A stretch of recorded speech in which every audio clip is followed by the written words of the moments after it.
Ha llegado pues una fiesta anual para nosotros y para todo el mundo, bastante importante, y es claro que no podemos pasar tal fecha sin hablar de ella. Me refiero en forma clara a la fiesta de los muertos.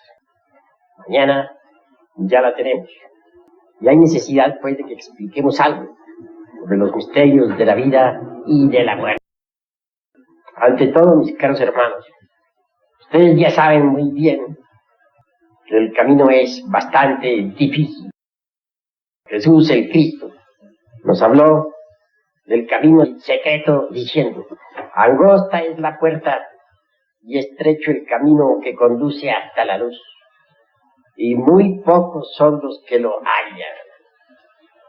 Hermes Trismegisto, el 3 veces grande dios Ibis de Thoth, viva encarnación del dios Osiris, nos legó la ciencia maravillosa de la alquimia.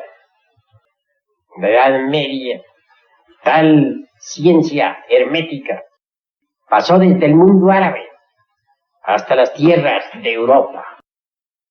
Y entonces por doquiera se despertó el entusiasmo por el arte hermético.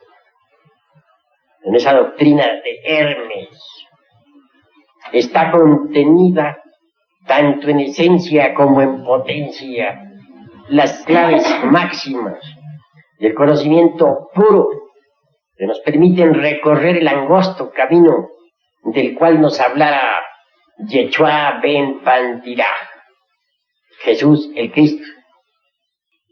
Bien sabemos que el gran David, en su pasada existencia, antes del cumplimiento de la misión que tuvo en la Tierra Santa, fue Yoshua, hijo de Nun. Indubitablemente, muchos son los llamados y pocos los escogidos. Ciertamente, se pueden contar con los dedos de la mano aquellos que tengan continuidad de propósitos, como para llegar hasta la meta.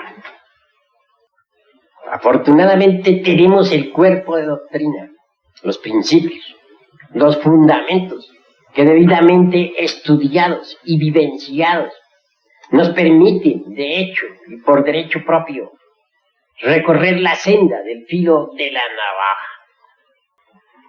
Aquellos que nos trajeron la doctrina siempre fueron grandes avataras, cristalizaciones logoicas, pues no es posible concebir a un mensajero que venga de lo alto, sino como una emanación o cristalización o manifestación del logos en nuestro mundo. Teniendo pues las bases, es necesario trabajar. Solo así es posible llegar a la liberación final. Indubitablemente, mis caros hermanos, la especie humana está sometida a la ley del eterno retorno. Ya lo hemos repetido muchas veces, de que cada ciclo de manifestación, cada ciclo de existencias, está formado por 108 vidas. Se nos dan siempre, se nos asignan 108 existencias. Si en ellas no nos autorrealizamos, es obvio que quedamos sometidos entonces a esa otra ley citada por el gran avatara Krishna del Indostán, quien vivió hace unos 1000 años antes de Jesús. Me refiero pues a la ley de la transmigración de las almas, o metempsicosis de Pitágoras. Quienes no se autorrealizan durante las 108 existencias, indiscutiblemente, deberán involucionar dentro del reino mineral sumergido hasta llegar a la 9ª esfera. Allí se vuelven polvareda cósmica, es decir, pasan por la muerte segunda, de la cual nos hablará con tanta sabiduría el gran Kabir Jesús. Después de la muerte segunda, es decir, después de la muerte de todos los elementos inhumanos que llevamos dentro, la esencia, el alma o principio inmortal, se escapa, sale a la superficie, a la luz del sol, para recomenzar la jornada, para iniciar una nueva evolución que ha de comenzar indudablemente desde la piedra, que ha de continuar en el vegetal y proseguir más tarde en el estado animal, hasta reconquistar completamente el estado humano, o de humanoide, mejor dijéramos, que otrora se perdiera. Al regresar otra vez al estado de humanos o humanoides, se nos asignan nuevamente 108 existencias. Si nos autorrealizamos en el nuevo ciclo de vida, es magnífico. Si fallamos, es obvio que el proceso se seguirá repitiendo. Y así, mis caros hermanos, así nos toca a nosotros todos autorrealizarnos o seguir vagando por el valle del samsara, metidos en esta gran rueda fatal que siempre gira 3000 veces. Es obvio que después de la vuelta última, las oportunidades se cierran, y quienes no hayan logrado la autorrealización, el adeptado, tendrán que sumergirse en el espíritu universal de vida, pero sin maestría. Tendrán la felicidad, pero sin el adeptado. Alcanzarán la dicha, pero no lograrán la autorrealización. Se convertirán simplemente en elementales del universo, y eso es todo. No hay duda, mis caros hermanos, que las 3000 vueltas de la rueda resultan dolorosas. Quienes hemos estudiado a fondo la doctrina que se relaciona con la autorrealización íntima del ser, llegamos a la conclusión lógica de que no todos los seres humanos son capaces de autorrealizarse. También es cierto y de toda verdad que no todas las mónadas o chispas divinas emanadas de entre el seno del espíritu universal de vida tienen interés en la maestría. Cuando alguna chispa virginal anhela de verdad alcanzar el adeptado, trabaja a su alma, a su esencia, y lucha por lograrlo. En el mundo vemos a muchas personas, a millones de seres humanos, que no tienen ningún interés en la autorrealización íntima del ser. Podría objetársenos diciendo que tales gentes no conocen la gnosis, el cuerpo de doctrina. Esto es válido hasta cierto punto, porque en realidad, de verdad, cuando nosotros difundimos la enseñanza por todas partes, algunos atienden el llamado, otros permanecen indiferentes, y son desafortunadamente la mayoría. Así pues, nosotros conocemos, sabemos cuándo es que hay inquietud, anhelo. Si alguien desea ciertamente alcanzar el adeptado, trabaja. Cuando alguien tiene ese anhelo, indudablemente está movido desde sus fueros más íntimos, está trabajando en secreto, está en desasosiego. Pero ¿quién lo trabaja? Su propia chispa virginal, su real ser, porque éste en sí mismo desea alcanzar la maestría. Mas repito, no todas las chispas virginales anhelan la maestría. Al llegar el día de los muertos, es necesario que reflexionemos un poco.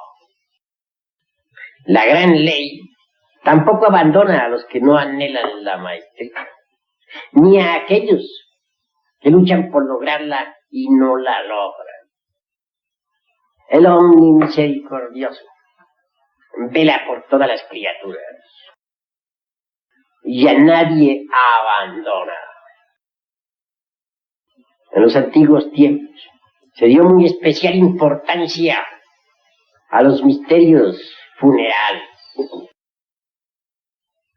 En Egipto se progresó mucho con los embalsamamientos, con las momificaciones. No hay duda que las momias de Egipto son maravillosas. También se logró allí conservar cuerpos vivos, no por invernación, sino por una especie de momificación. Cuerpos que pudieron existir a través de millares de años. Todavía en la tierra de los faraones existen bajo el suelo, ya debajo de las pirámides, o en lugares reservados y secretos, cuerpos vivos de maestros que datan de edades de 3.000, 4.000, 5.000 y hasta 10.000 años antes de Cristo. A su tiempo esos maestros ingresarán en sus cuerpos físicos, que duermen bajo tierra, para surgir nuevamente a la luz del sol, tal como está escrito en el libro de los muertos, e iniciar en el mundo una nueva era neptuniano-amentina. Yendo al fondo de esta cuestión, tanto los egipcios como los tibetanos, como los aztecas y los mayas, enseñaron que es posible liberarse después de la muerte, para no regresar más a este afligido mundo. Quienes así proceden, obviamente lo hacen sin autorrealización. Empero, como son pocos los que pueden autorrealizar, es preferible siempre escaparse del valle doloroso del samsara. No es forzoso, no resulta indispensable aguardar hasta la vuelta 3000 de la rueda del samsara. Quienes anhelen la liberación pueden hacerlo, aunque no logren el adeptado. Pues todos los seres humanos no nacieron para adeptos, ni para mahatmas, ni para logos. Y existe siempre una puerta de escape para los que no se sientan capaces de realizar la gran obra. Obviamente, si después del ciclo 3000 hemos de reingresar al seno del espíritu universal de vida, como simples elementales de la naturaleza, sin autorrealización ninguna.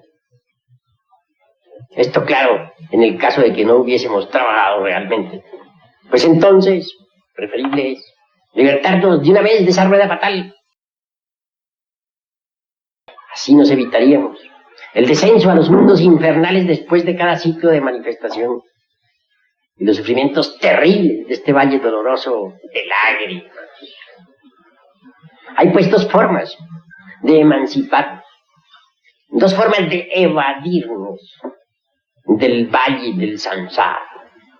El uno, autorrealizado, convertidos en mahatmas o logos, y el otro, como simples elementales sin autorrealización íntima.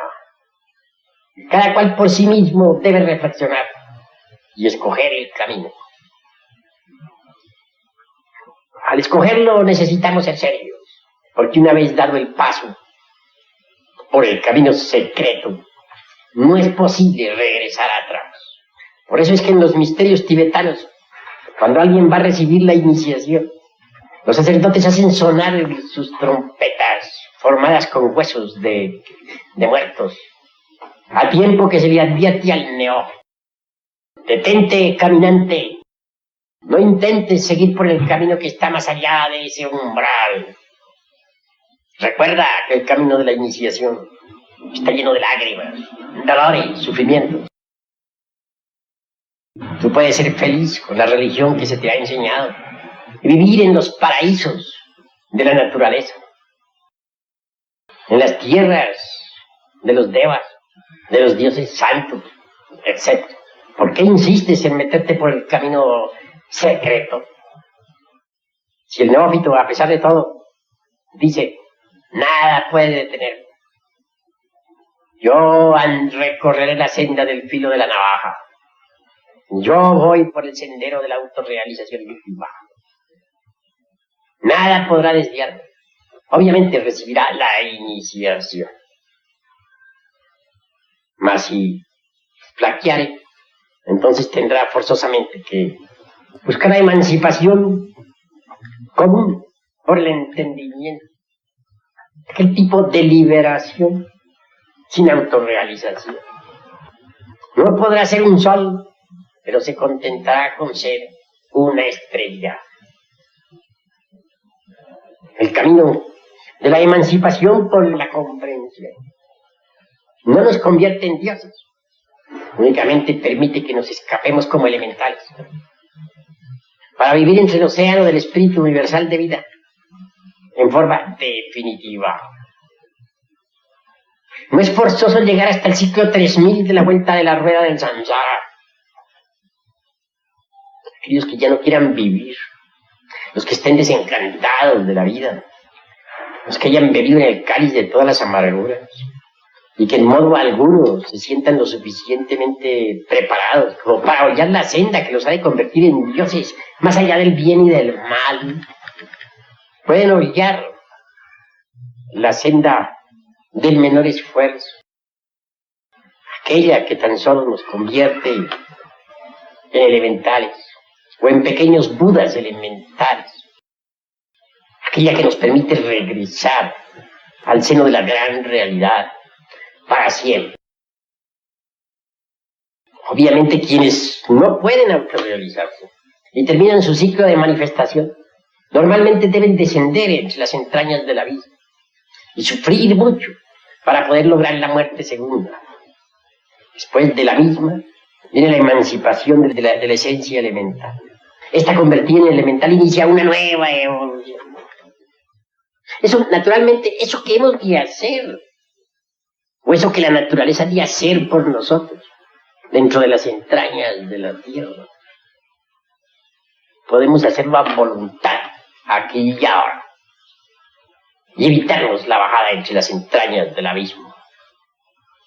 Si la naturaleza ha de desintegrar el ego, el mí mismo, el sí mismo, nosotros podemos hacerlo, sin necesidad de tener que hundirnos en esos abismos espantosos del reino mineral sumergido. Si hemos de quedar convertidos en elementales después de la muerte segunda, podemos quedar convertidos en elementales aquí y ahora, sin pasar por esa amargura. Así pues hay misericordia. El eterno Padre Cósmico Común, el omnimisericordioso, jamás abandona a nadie. En la muerte existen misterios extraordinarios. Quien quiera realmente emanciparse y no volver jamás, debe empezar por conocer la doctrina. Se hace indispensable disolver el ego, el yo, el mí mismo, el sí mismo. No podría exigirse a una criatura humana que logre la perfecta eliminación radical del ego aquí y ahora. No está preparada. Pero sí puede. Cualquier criatura, si así se lo propone, si quiere emanciparse, eliminar pues el ego, el yo, aunque sea en parte. Después de la muerte continuaría el resto del trabajo. Pero, y ahí viene el pero, si estuviésemos con la conciencia dormida, de todas maneras habríamos de regresar.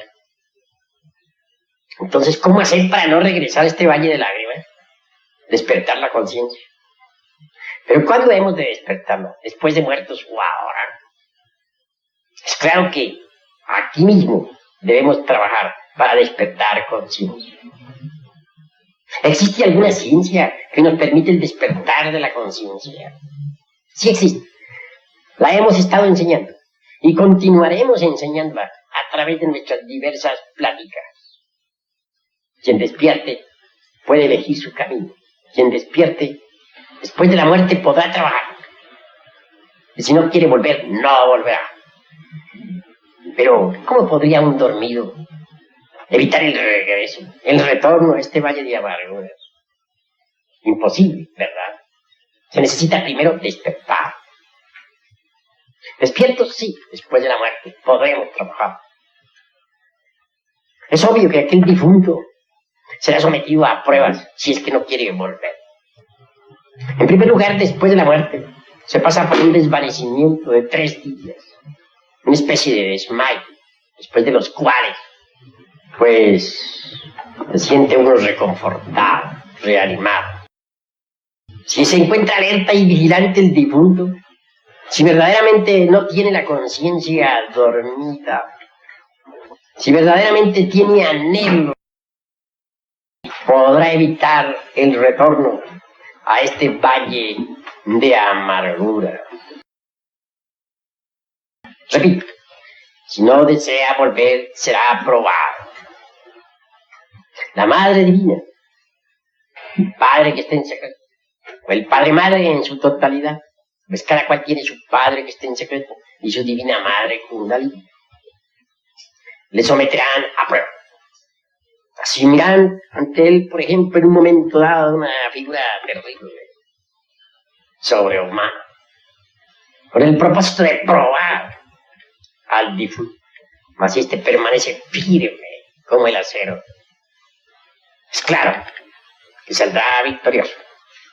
Mas esa no es la única prueba. Existen muchas otras.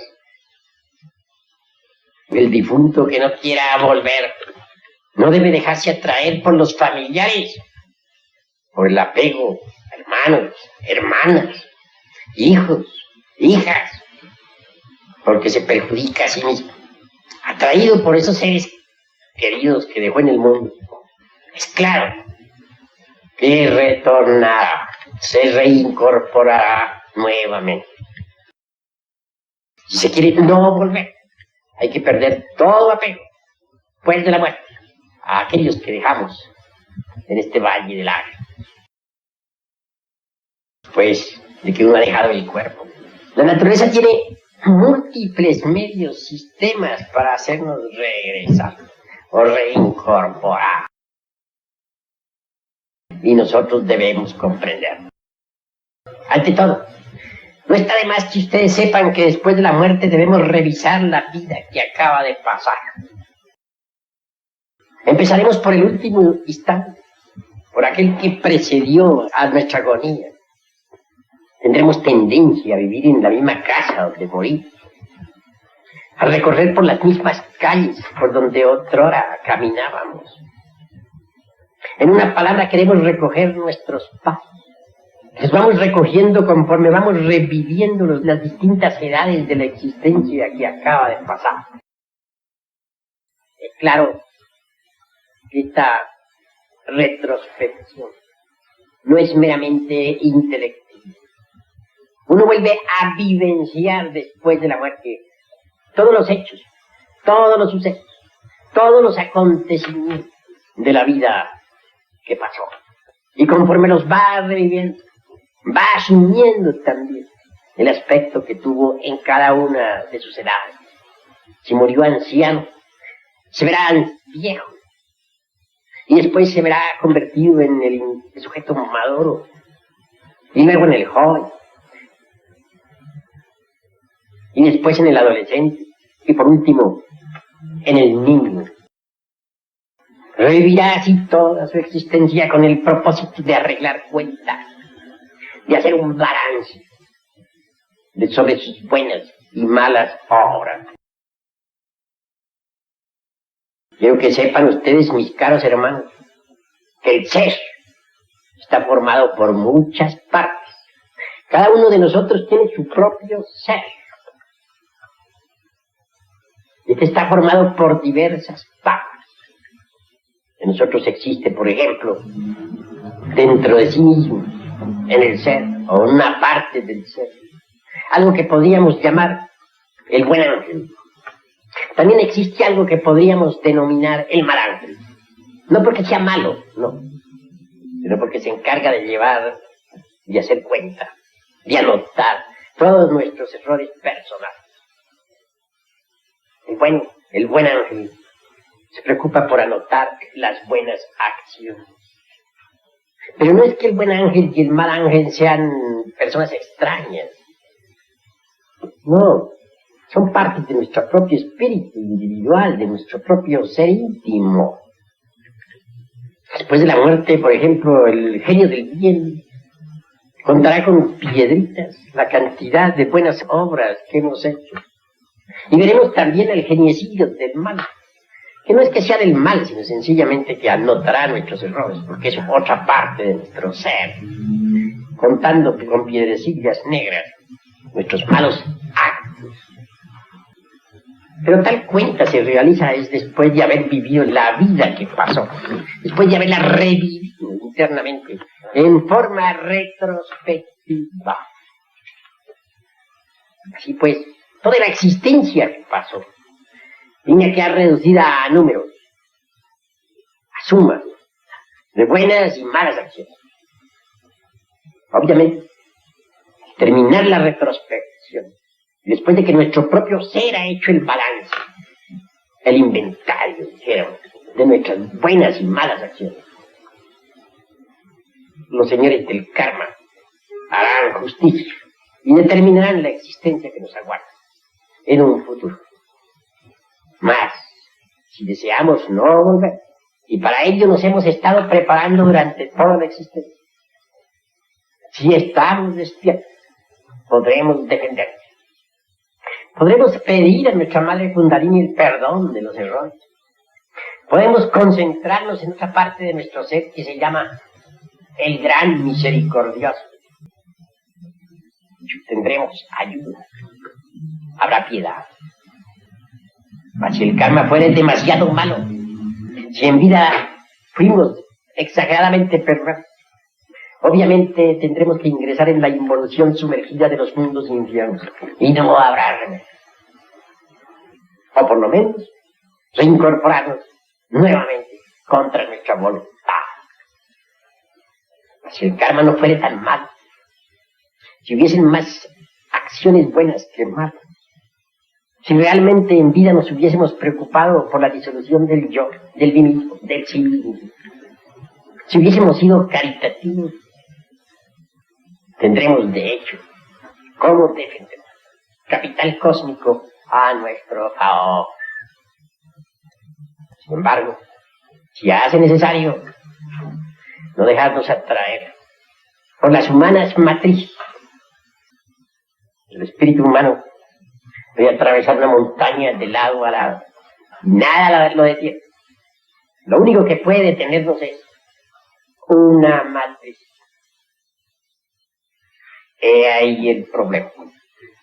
Aullará el viento del karma, un huracán frío llegará hasta el difunto. Múltiples apariciones de seres terribles intentarán amedrentarlo, pero si él permanece firme en el deseo de no volver, podrá triunfar.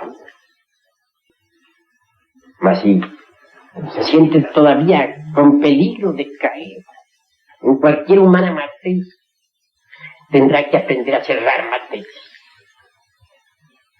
Y hay muchos sistemas. En los mundos internos siente uno de pronto, siente el difunto que está lloviendo, truena, relampaguea, caen rayos. Hay mucha lluvia. Es la ley del karma buscando la forma de arrimarlo a una matriz. Si él permanece sereno, inmutable, cierra matriz. El inexperto correrá a esconderse entre alguna caverna, tratando de eludir la tempestad. Y cuando intente alejarse sentirá que con algo se ha ligado a esa caverna. Sí, ha quedado ligado a una matriz, a un gen. Esa caverna era una matriz. De manera que hay que aprender a cerrar matriz, si es que se quiere no volver. Verán los difuntos que desean no volver a muchas criaturas, machos y hembras, copulando. Si él de pronto ha traído hacia tal o cual casa, sintiese simpatía por alguno de la pareja y antipatía por el otro, obviamente allí tendría que retornar, regresar. El difunto que siente simpatía, por ejemplo, por el elemento femenino de una pareja, seguro nacerá allí con cuerpo masculino. Y si viceversa siente simpatía por el elemento masculino de la pareja y repudio por el femenino, nacerá allí, obviamente, con cuerpo femenino.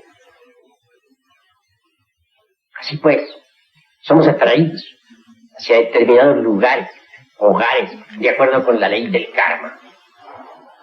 Si pasamos más allá de la simpatía y de la antipatía, si nos hemos ejercitado en vida para eso, no entraremos en germen humano, no penetraremos en ninguna matriz.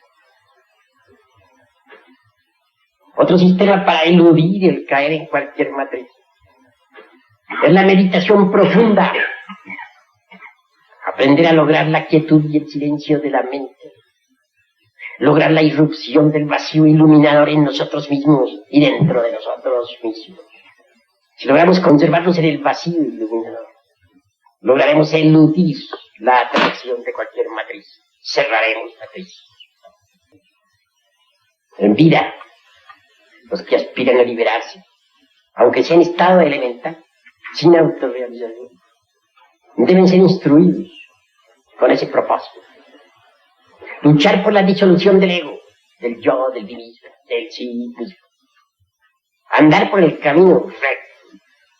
Hollar la senda de la santificación. Despertar conciencia. Aprender a vivir conscientes en los mundos superiores. Y para despertar conciencia hay que trabajar aquí y ahora. Nosotros hemos enseñado la ciencia para despertar conciencia. Está escrita en mis libros. Ustedes la han leído. Lo importante es llevarla, sí, a la práctica.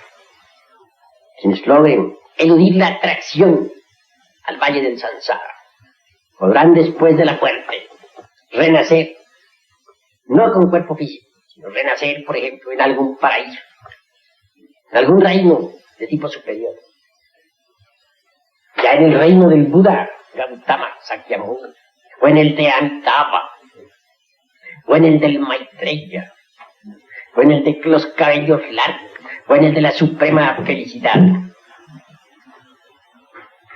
Ese es el nacimiento supranormal.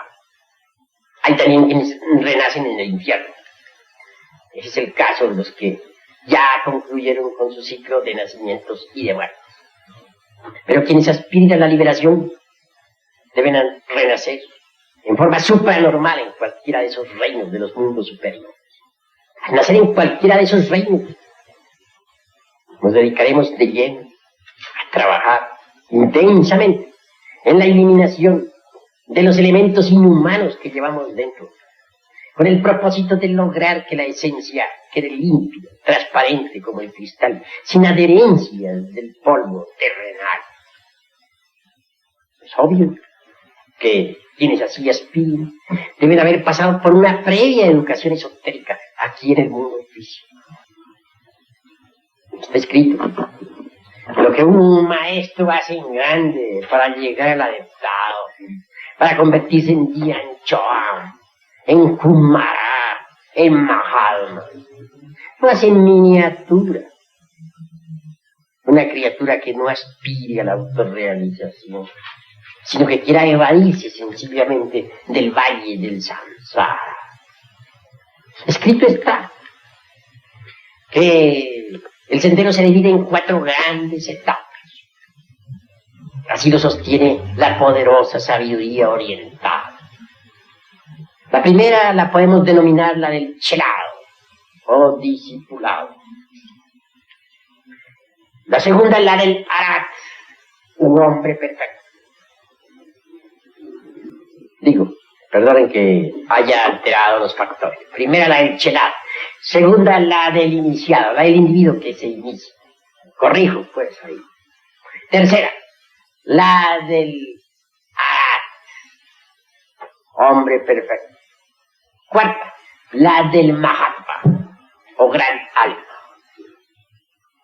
Esas 4 escalas están representadas en muchos templos y monumentos antiguos. Hasta las vemos en la pirámide del Sol, en Teotihuacán, etc. Eso que el maestro hace en grandes escalas, lo hace en miniatura. El que quiere evadirse de esta ley del samsara, de este valle de la...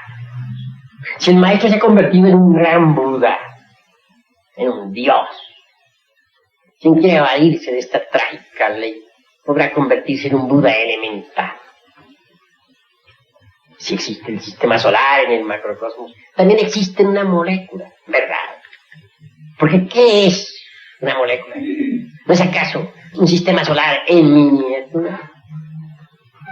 Así pues, lo que el adepto hace mediante la autorrealización, convirtiéndose en un cosmocrato, en un Dianchuan,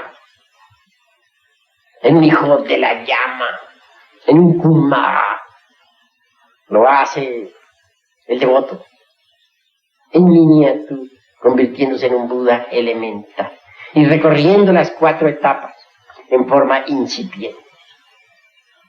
Así pues, ese estado de progresión marchará la esencia después de libertarse del polvo de la tierra a través de 4 etapas. Una podríamos denominarla Nirmanakaya. No quiere decir esto que por tal motivo un elemental sea una Nirmanakaya que ha renunciado al nirvana en forma consciente y positiva, ni nada por el estilo, sino que vivirá en una especie de vacío iluminador semejante al del Nirmanakaya y se desarrollará en ese ambiente. Segunda, algo que podríamos llamar, dijéramos, Sambhogakaya.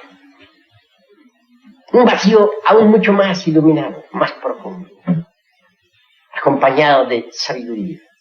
No gozará de un cuerpo de Sambhogakaya porque jamás lo ha fabricado, pero pasará por un estado análogo o similar en su regreso a la gran realidad. Tercera, Adhikaya. Una inteligencia iluminada por el espíritu. No será la inteligencia de un loco, ni de un Hermes Trismegisto, ni de un Kumara, sino la de un elemental inocente. Cuarta, tendrá el premio que se da a los Dharmakayas. Y al fin, la esencia, purísima, fusionada con la mónada, se sumergirá para siempre entre el supremo Parabrahman Atma, es decir, entre el gran océano del espíritu universal de vida, en el alaya purísimo del universo. No será un Dios, sino una chispa del eterno. Quedará libre de la rueda de nacimientos y de muertes, aunque no esté autorrealizado. Será una centella de la divinidad, sin autorrealización, sin maestría. Pero será feliz, y eso es todo. Así pues, no todos verdaderamente están preparados para meterse por el camino angosto, estrecho y difícil que conduce a la luz. Y esto es algo que nosotros debemos reflexionar. Los no preparados, aquellos que en su conciencia sientan que no son capaces, que se dediquen entonces a la disolución del yo y a despertar conciencia, y que en forma seria se resuelvan a hollar, pues, la senda de la santificación. El último pensamiento del moribundo es definitivo. Si ese moribundo no desea volver, no quiere volver, puede escaparse y no volver, a condición de que su karma no sea tan malo, porque hay gentes que tienen un karma tan duro debido a sus perversidades, que naturalmente tendrán que volver. Lo más grave es que la mayoría tendrán que bajar. En lugar de renacer, de retornar a este mundo, tendrán que nacer, transferir su existencia, quieran o no quieran, a los mundos infiernos. Y esos son la mayoría, desgraciadamente. Así pues, mis caros hermanos, en esta noche, víspera pues, la fiesta de los muertos, hemos de reflexionar. Hemos de ponernos la mano derecha en el corazón y preguntarnos así mismos: ¿realmente quiero hollar la senda del filo de la navaja y trabajar en la autorrealización íntima del ser? Si no soy capaz, si ese no es mi anhelo, si mi deseo es irme para siempre, entonces también tomar una resolución. Comenzar también a despertar conciencia, a trabajar con nuestros sistemas para lograr ese autodespertar, a disolver el ego mediante la enseñanza que hemos dado en forma clara y positiva. Estamos, pues, ante un dilema. O seguimos la senda del filo de la navaja que nos ha de llevar a la autorrealización íntima del ser, o no la seguimos. Si no estamos dispuestos a seguir, si no nos sentimos capaces, mejor será que nos resolvamos a no volver a este valle de lágrimas. Somos nosotros mismos los que debemos elegir el camino. Nadie puede elegirlo por nosotros. Hasta aquí esta plática. Si hay algunos que quieran hacer alguna pregunta, pueden hacerla con la más entera libertad. A ver, hermano Raco. Señor maestro, el hecho de que el cuerpo físico sea incinerado o no, ¿tiene que ver algo con la actividad no? Pues no, aunque sí es muchas veces preferible incinerar el cuerpo, porque cualquier atracción que se pueda sentir por el cuerpo después de la muerte queda cortada cuando el cuerpo físico ha sido incinerado. Sin embargo, no es un factor así muy grave. Algunos pueden sentir cierta atracción por su cuerpo, andarán de aquí para allá buscando a su cuerpo, desearán meterse en él, se lamentarán haberlo perdido. Esos, claro, son candidatos para regresar muy pronto. Otros no sienten ninguna atracción por el cuerpo físico y prefieren marcharse definitivamente. Eso depende de la vida que nosotros hayamos llevado. Sin embargo, conviene muchas veces, conviene mejor, pues, incinerar el cuerpo. Así se pierde con el vehículo hasta las más insignificantes atracciones. Toda sutil atracción que uno pudiese sentir por el cuerpo queda hecho cortar cuando el cuerpo es quemado. ¿Hay alguna otra pregunta, hermano? Hable, hermano. Con respecto a la mujer, ¿quién se tiene que volver? ¿No siendo mujer? ¿Siendo mujer? ¿Tiene que regresar? Hay un factor que influye mucho en la cuestión del sexo. Y es aquello que se llama simpatía y antipatía. Eso viene a definir mucho, a definir básicamente, dijéramos, el sexo que se ha de tener en un nuevo nacimiento. Por ejemplo, después de la muerte nos sentimos atraídos hacia determinado hogar. Suele a veces ser el hogar de nuestros propios familiares, de nuestros descendientes, etc. Al acercarnos, pues, ante una pareja de ellos, que nos sentiremos por ley del destino, del karma, atraídos hacia ellos, y muy especialmente en instantes en que ellos están copulando, pues sentiremos, dijéramos, o el difunto sentirá, para hablar más claro, atracción específica, dijéramos, por el determinado elemento. Si la siente por la mujer que está copulando, pueden hacer allí, queda atrapado allí, queda relacionado con la semilla que hay allí, y vendrá a tener cuerpo masculino, más se siente más atracción, más simpatía, amor por el padre y antipatía por la mujer que él. Obviamente, al quedar relacionado con esa semilla, pues toma cuerpo femenino. Observen ustedes que los niños, varones, sienten más atracción por su madre. Vean ustedes de forma muy especial cómo las niñas quieren más al padre.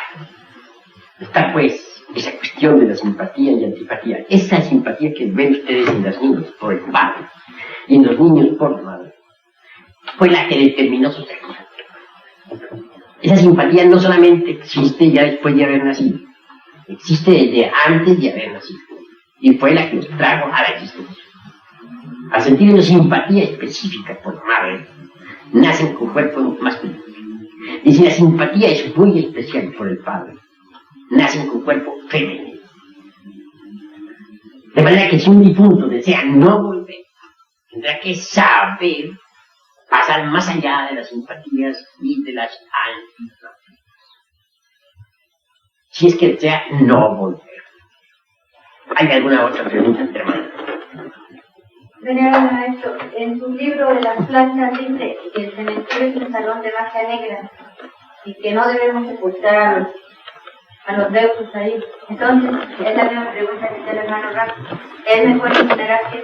Sí, es preferible incinerar, porque naturalmente en los panteones hay, dijéramos, dentro de las dimensiones superiores, dentro de la quinta dimensión, de la región molecular, determinados antros de magia negra, en personajes de la mano izquierda, tenebrosos, suelen morar en los panteones y utilizar inclusive hasta los espectros de los muertos para causar daño a los vivos. Hay muchas cosas que suceden en el panteón y sobre las cuales he hablado yo en el libro ese de medicina pura. ¿Hay alguna otra pregunta, hermano? Pregunta, hermano. Maestro, respecto de los que mueren o a propósito los arrojan al mar como los marinos, ¿qué resultado hay? ¿Los arrojan vivos o muertos? Muertos. Ah, bueno, sencillamente quedan desencarnados, ¿no? Eso es todo. Indudablemente, los primeros días no deja de haber alguna relación del cadáver con el que ha partido. Puede que a través de del cordón plateado